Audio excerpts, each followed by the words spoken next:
strange happenings in the house.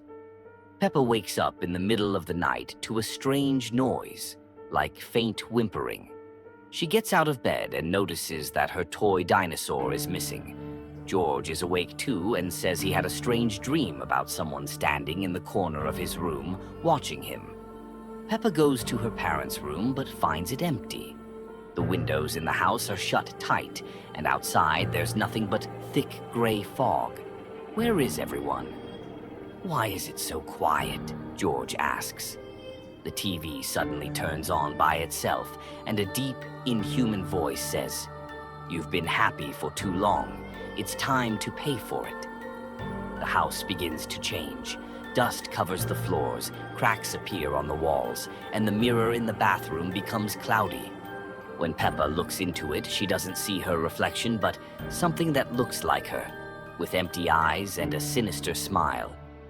George starts to panic and suddenly vanishes into the dark hallway. Peppa hears him scream but can't find him. Instead, she discovers his toy dinosaur, now covered in dirt. Peppa Pig, George's transformation. The episode begins like any normal day. Peppa and George are playing in the garden when George trips and falls into a small bush with sharp branches. He scratches his hand. Mummy Pig bandages it and says, "It's just a little scratch, George. Nothing to worry about."